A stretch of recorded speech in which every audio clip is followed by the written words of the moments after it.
shirkii khamiislaha ee golaha wasiirada Somaliland oo maanta ka qabsoomay qasriga madaxtooyada ee Somaliland ayaa waxa lagu ansixiyay qorshaha horumarinta 5 sanadood ee soo socda ee Somaliland. Shirkani ay warbaahintu dibadjoog ka ahayd markii uu soo dhamaaday waxa warbaahinta uga warbixiyay wasiirka wasaaradda qorsheynta qaranka iyo horumarinta Somaliland mudane Maxamed Ibrahim Aadan Qabyatire iyo wasiirka warfaafinta iyo wacyigelinta ee Somaliland mudane Cismaan Cabdullaahi Saxardiid Cadaani.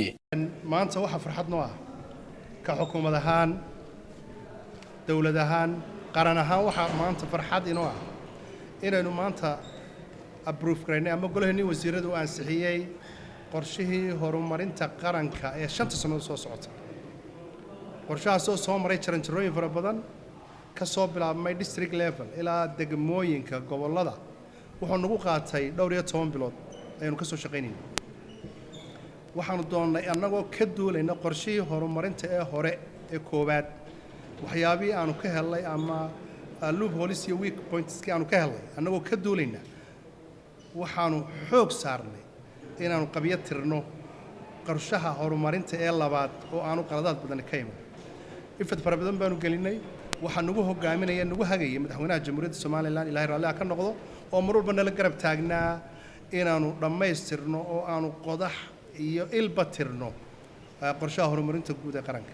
qorshuhu marka ugu horreysay Somaliland hadaynu nahay vision baynu leenahay 2030 weeyaan targetkeenu 2030 say Somaliland u ekaan doontaa maxay noqon doontaa 2030 waxa ka soo horeyn doona qorshayaal 5 sanadood. qorshihii ugu horreeyay waynu dhamaynay kii labaad baynu ku jirnaa mid saddexaad baa iman doona waxaynu eegi doonaa Somaliland noocay noqon doonto markaa. Somaliland horumar leh, Somaliland ummadda kamida, Somaliland dhaqaale leh, Somaliland isbixinaysa iyo maanta waxa uu ka kooban yahay qorshaha horumarinta guud ee qaranku wuxuu ka kooban yahay 5 bilar. horta marka ugu horeysa targets 5 goalskiisu waxa weeye waa 3 ayaa ugu muhiimsan. 3daas oo ah in aynu awood u yeelano ama adkaysi masiibooyinka dabiiciga ah aynu ka hortagi karno oo resilience waxana yiraahdaan. 2 inaynu equal opportunity in dadku xagga human in ay yeeshaan cadaalad isku mid ah oo lagu dhaqo ka u yar ilaa ka u weyn dastuurkeenu sheegayo. waxa uu leeyahay 5 bilar. 5 bilar waxa hoos yimaada 9 sector. 9 sectorna waxa ku bira 2 cross cutting. 9 sector waxa ugu badan waa dhaqaalaha, waa energy-ga, waa production-ka, waxa weeyaan kaabayaasha, waa governance-ka, waa education-ka, waa health-ka, waa wash-ka. waxaana 2 cross cutting baa jira waa social protection youth iyo employment and labor.